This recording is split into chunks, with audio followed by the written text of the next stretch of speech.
एक दिन अचानक से एक बहुत ऊंची बिल्डिंग में आग लग जाती है।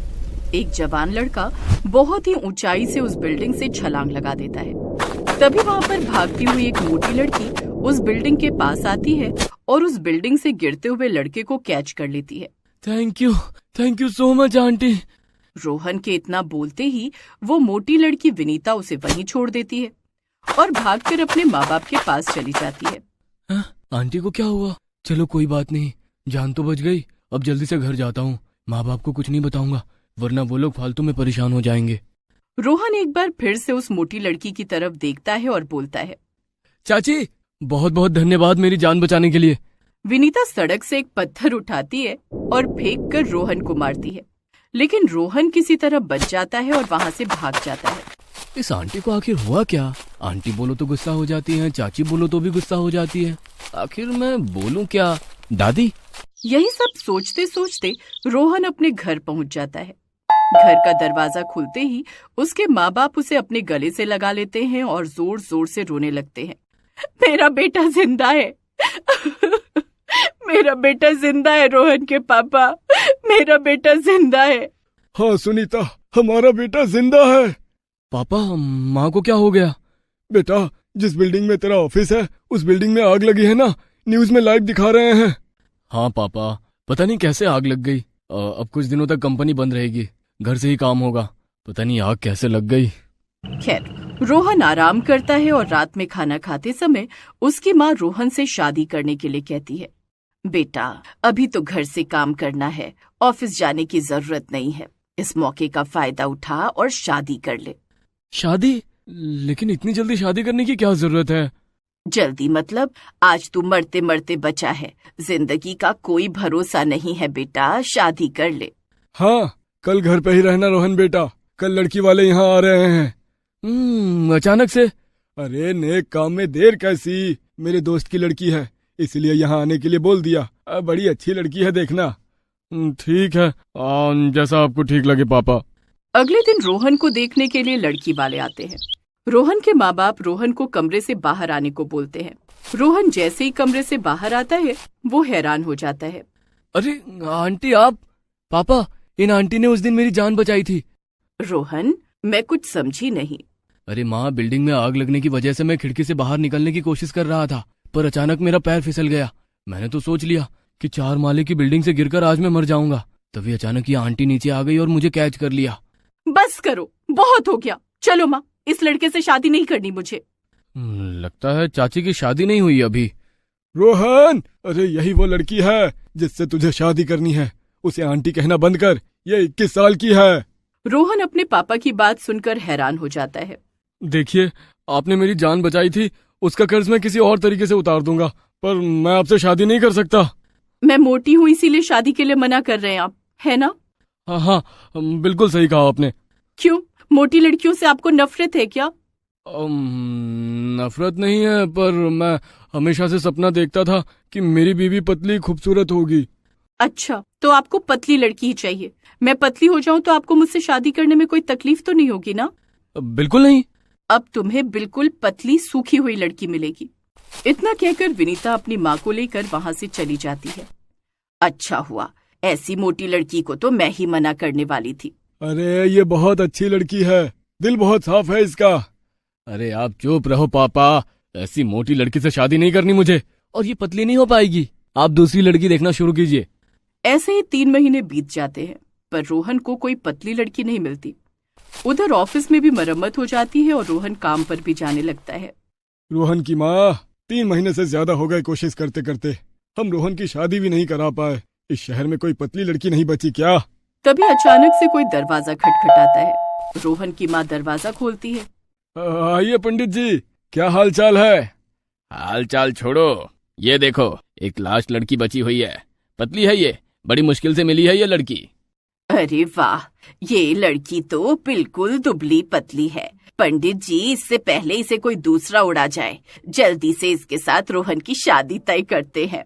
इस तरह से रोहन को एक पतली लड़की मिल जाती है और दोनों की शादी हो जाती है। सुबह सुबह रोहन की पत्नी रीता चाय बनाकर लाती है। अरे रीता, चाय में दूध डालना भूल गई क्या? मैं ऐसी ही चाय बनाती हूँ माँ जी, बिल्कुल पतली चाय। कैसी लगी आपको? देख बहू, मुझे ये तेरी पतली चाय नहीं पीनी, मेरे लिए दूध वाली चाय बना कर ला। मैं 3 लोगों की चाय बनाकर थक गई हूँ माँ जी, आप खुद चाय बना लो ना प्लीज, मैं थोड़ा आराम कर लूं, फिर मुझे नहाना भी है। रीता अपने कमरे में जाकर सो जाती है। रोहन की माँ खुद चाय बनाती है और सबको पिलाती है। 1 घंटे बाद रोहन की माँ रीता को बुलाती है। रीता बहू, अरे कहाँ गई? रोहन को निकलना है, खाना बनाओगी ना? माँ, मैं जाकर देखता हूँ। रोहन कमरे में जाता है और रीता को जगाता है। अरे उठ जाओ रीता, कितना सोओगी तुम? मैं सोते सोते थक गई हूँ रोहन, थोड़ा आराम करने दो, अभी उठती हूँ। रोहन के बार बार कहने पर रीता उठ तो जाती है, लेकिन नहाकर फिर सो जाती है। अरे यार, तुम फिर से सो गई। खाना वाना कौन बनाएगा? रुको यार, तुम्हें क्या बताऊं मैं, नहाने में इतनी मेहनत लगती है कि मैं तुम्हें बता नहीं सकती। रोम रोम दुख रहा है मेरा, थोड़ा आराम करने दो ना, अभी बनाती हूँ खाना। रोहन उसे आराम करने देता है। थोड़ी देर बाद रीता उठकर किचन में आती है और वहीं पर बैठकर आराम करने लगती है। तभी उसकी सास वहां पर आ जाती है। अरे बहू, यहाँ किचन में बैठी क्यों है? खाना नहीं बनाना आता क्या? माँ जी, मुझे खाना बनाना आता है, वो क्या है ना कि कमरे से यहाँ तक आते आते मैं थक गई हूँ, थोड़ा आराम कर लूं, फिर बनाती हूँ खाना।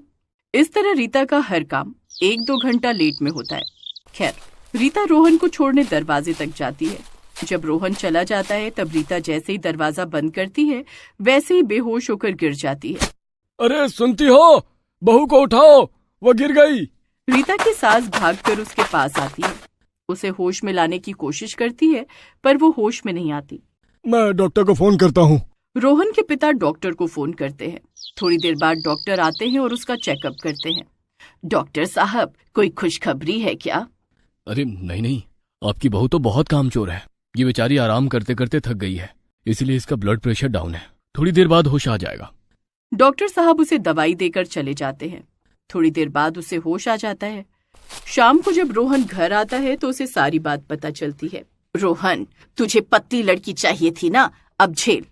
पंडित जी, पतली लड़की बोलकर सूखी लड़की पकड़ा गए। इतने में वहां पर रीता आ जाती है। माँ जी, आज मैं बेहोश हो गई थी ना, इसलिए अब मैं सोने जा रही हूँ। बेहोश होने में बहुत ताकत लगती है माँ जी, आज के बाद मैं कभी बेहोश नहीं होऊंगी। बहू, तू तो सोते सोते भी थक जाती होगी, है ना? हाँ माँ जी, आपको कैसे पता? मैं तो कभी कभी सोचती हूँ कि काम धाम करना ही बंद कर दूं। और यही सोचते सोचते तू थक जाती होगी। हाँ माँ जी, सोचने में भी बहुत थक जाती हूँ। अब मैं जा रही हूँ आराम करने, क्योंकि मैं बोलते बोलते और सुनते सुनते भी थक गई। इतना बोलकर रीता वहां से चली जाती है। रोहन, पतली लड़की के चक्कर में तेरी तो जिंदगी बर्बाद हो गई। ये इतनी कमजोर है तो आगे चलकर बच्चा कैसे पैदा कर पाएगी? मैं कल ही इसे इसके मायके छोड़कर आता हूँ। हर बात पे थकान आ जाती है इसे। सोने से थकान, जागने से थकान, ब्रश करने से थकान, बोलने में थकान, सुनने में थकान, खाना बनाने में तो बाप रे बाप। ऐसे कैसे चलेगा? कल ही छोड़कर आता हूँ। सुबह होते ही रोहन सबसे पहले रीता को जगाता है और उससे बोलता है कि उठ जाओ रीता, सोते सोते थक गई होगी तुम। जल्दी से आराम से तैयार हो जाओ, तुम्हें तुम्हारे मायके छोड़ आता हूँ। इतना कहकर रोहन नहाने चला जाता है और नहाकर बाहर निकलते ही वो देखता है कि रीता बहुत ही फुर्ती के साथ टाइम पर मस्त चाय बनाकर ला रही है। तभी अचानक डोरबेल रिंग होती है। आप लोग चाय पियो, मैं देखती हूँ। रीता फुल एनर्जी में दरवाजा खोलती है। बाहर सिलेंडर देने आया हुआ है, पर ये क्या? रीता सिलेंडर उठाती है और सीधा किचन में रख देती है। उसके बाद खाली सिलेंडर उठाकर सिलेंडर को वापस कर देती है। ये नजारा देख के सब हक्के बक्के रह जाते हैं। हैं? तुमने इतना भारी सिलेंडर कैसे उठाया रीता? जरा सी हवा लगने पर कागज के तिनके से भी तेज उड़ने वाली लड़की के पास इतनी ताकत कहाँ से आ गई? इसका मतलब बहू, तू इतने दिनों से कमजोर बनने का नाटक कर रही थी। हाँ माँ, अब पता चला कि पतली लड़कियां कितनी कमजोर होती हैं। मैं रीता नहीं, विनीता हूँ। सब लोग उस मोटी लड़की विनीता का नाम सुनकर हैरान रह जाते हैं। क्यों, पहचान नहीं पा रहे हो ना? कहा था ना कि मैं पतली होकर लौटूंगी। मैं पतली तो हो गई, लेकिन रोहन को ये सबक सिखाना था कि किसी के मोटापे का मजाक नहीं उड़ाते। मैं अच्छी खाती पीती थी, इसलिए मुझ में अभी भी ताकत है। समझ गए रोहन? हाँ विनीता, मैं समझ गया। मुझे माफ कर दो, मुझे कोई प्रॉब्लम नहीं है तुम्हारे मोटा होने से। रोहन और उसका परिवार विनीता से माफी मांगता है। रीता यानी कि विनीता फिर से खाना खाकर मोटी हो जाती है और सब लोग खुशी खुशी रहने लगते हैं। पायल की नई नई शादी हुई थी। सुबह जल्दी उठकर जैसे ही वो अपने कमरे से बाहर निकलती है, सामने उसकी सास मिल जाती है। अरे बहू रानी, उठ गई सोकर? नहीं सासू माँ, अभी कहाँ, अभी तो मैं सोई रही हूँ। अपनी सास से सुबह सुबह मजाक करती है। नहीं सासू माँ, अभी मैं सोई रही हूँ। सिर्फ मैं ही नहीं, आप भी अभी तक सोई रहे हो। देखो तो आजकल की बहुओं को, अभी कल ही ब्याह कर आई है और अपनी सास से जबान लड़ाना शुरू कर दिया इसने। सासू माँ, मैं चलती हूँ। जब आप सोकर उठ जाना तो मुझे बता देना, मैं आपके लिए चाय बना दूंगी। अपनी बहू की जुबान से ये बातें सुनकर अब सास का दिमाग खराब हो जाता है और वो जोर जोर से चिल्लाने लगती है। अरे ओ विक्रम, जरा देख अपनी नई नवेली दुल्हन को, सुबह सुबह अपनी सास से ही बहस करने में लगी हुई है। खुद तो देर से सोकर उठी है और मुझसे कह रही है कि आप सो रही हो। सासू माँ बिस्तर पर लेटी हुई हैं और सो रही हैं और वो अपने सपने में ही बड़बड़ा रही है। तभी उसके बगल में लेटी उसकी बेटी वेदिता की आंख खुल जाती है। अरे क्या हुआ माँ, नींद में क्यों बड़बड़ा रही हो? इतने में सासू माँ की आंख खुल जाती है और वो उठकर बैठ जाती है। इसका मतलब मैं सपना देख रही थी। हाँ माँ, आप सपने में पता नहीं क्या क्या बड़बड़ा रही थी भाभी को। भाभी ने आपको कुछ कहा क्या? मैं अभी जाकर उन्हें समझाती हूँ। अरे वो मुझे क्या समझाएगी, मैं पुराने जमाने की सास नहीं हूँ। मैं सास बहू के टीवी सीरियल देखकर बड़ी हुई हूँ। मुझे सब पता है आजकल की बहुएं कैसी होती हैं। ये बड़ी अच्छी बात कही आपने। खैर, सुबह का वक्त है। सासू माँ अपने बिस्तर से उठ जाती है और अपने घर का मेन दरवाजा खोलती हैं। बाहर देखती हैं कि उनकी गाय ने बहुत सारा गोबर कर रखा है। बहू, अरे ओ बहू। अपनी सास की आवाज सुनकर उसकी बहू पायल दरवाजे के पास आ जाती है और वो भी देखती है कि घर के बाहर तो बहुत सारा गोबर पड़ा हुआ है। अरे सासू माँ, ये क्या हुआ? हमारे घर में तो बहुत बड़ा बाथरूम बना हुआ है, घर के बाहर कर दिया आपने। क्या हुआ, आपका पेट खराब है क्या? ये तू कैसी बातें कर रही है बहू? तुझे लगता है ये गोबर मैंने किया है? तो फिर किसने किया है माँ जी? तुझे इतना भी पता नहीं कि हमारे यहाँ गाय है, गाय ने ये गोबर किया है। अब जल्दी से ये गोबर उठा दे। इतना ढेर सारा गोबर देखकर पायल का मुंह बन जाता है, पर अभी नई नई शादी हुई थी तो सास की बात तो माननी ही पड़ेगी। क्या हुआ बहू? गाय हमारी माता होती है और गाय का गोबर उठाने से हमें पुण्य मिलता है। हाँ भाभी, माँ बिल्कुल सही कह रही हैं। गाय हमारी माता होती है और गाय का गोबर सुबह सुबह छूने से हमें पुण्य मिलता है। ये बात तो तुमने बिल्कुल सही कही मेरी ननद। मुझे लगता है बचपन से अपनी माँ का गोबर तुम ही उठाती आ रही हो, इसीलिए तो तुमने इतना सारा पुण्य कमा लिया है ना? पायल के मुंह से इतना सुनते ही उसकी ननद और सास दोनों नाराज हो जाती हैं। इतने में वहां पर पायल का पति आ जाता है। अरे माँ वेदिता, सुबह सुबह घर के बाहर क्या कर रही हो तुम लोग? देखो ना भैया, हमने भाभी से कहा कि गाय हमारी माता होती है और माता का गोबर उठाने से पुण्य मिलता है, तो ये हमसे कह रही हैं कि अपनी माँ का गोबर उठाया करो। पायल, ये तुम क्या कह रही हो मेरी बहन से? अरे मैंने कुछ नहीं कहा, आपकी बहन ने तो कहा कि माता का गोबर उठाने से पुण्य मिलता है। अरे वो तो कहावत है, तुम्हें गोबर उठाना है तो उठाओ या फिर साफ साफ बता दो कि नहीं उठाना है। सुबह सुबह यहाँ पर टाइम पास मत करो। वेरी गुड बेटा, क्या बात कही है तूने। आप लोग परेशान मत हो, मुझे गोबर उठाने का बहुत पुराना एक्सपीरियंस है। मेरे घर में बहुत सारी गाय और भैंसें थी, सभी का गोबर मैं ही उठाया करती थी। इतना कहकर पायल सारा गोबर साफ कर देती है। पायल सबके लिए चाय बनाती है। सभी लोग चाय नाश्ता करके आराम करने लगते हैं। विक्रम अपने काम पर चला जाता है। इधर पायल की सास और ननद अपनी बहू के खिलाफ कुछ प्लानिंग करने लगते हैं। माँ, मेरे दिमाग में एक बहुत अच्छा आइडिया है, ऐसा आइडिया जो कि आज तक किसी भी टीवी सीरियल में इस्तेमाल नहीं किया गया। अरे तो जल्दी बताना, डायलॉग बाजी करने की क्या जरूरत है। भाभी से फिर से गोबर उठवाते हैं, बड़ा मजा आएगा। मजा तो आएगा, लेकिन उसके लिए गोबर होना भी तो चाहिए। अब गाय से कह तो सकते नहीं कि हमें गोबर की जरूरत है, जल्दी से हक दो। ये रही जादू की पुड़िया, इसे गाय को खिला देंगे जिससे उसका पेट खराब हो जाएगा। गाय को चारा डालते समय पायल की ननद और सास मिलकर उसके चारे में कोई दवा मिला देते हैं। अब देखना माँ, अब गोबर की कमी नहीं होगी आज के दिन। ऐसा कर, इसे खूंटे से खोल देते हैं।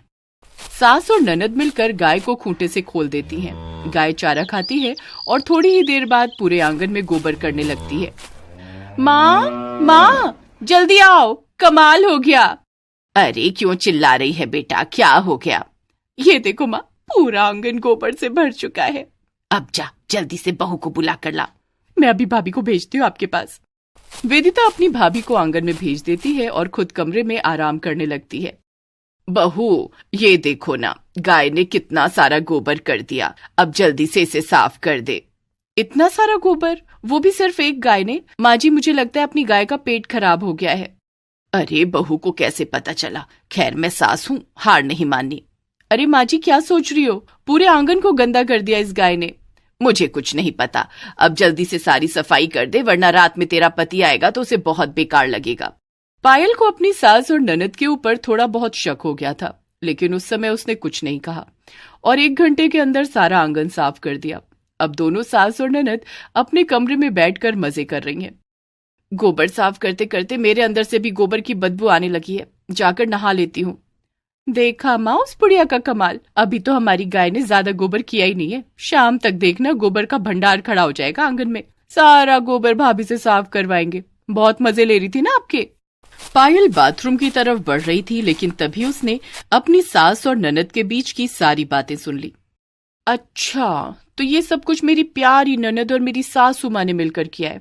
मैं उस तरह की बहू तो हूं नहीं जो अपनी सास की बुराई अपने पति से करे। अब जो भी करना है मुझे ही करना है। सास और ननद अपने कमरे में बैठकर टीवी देख रही थी।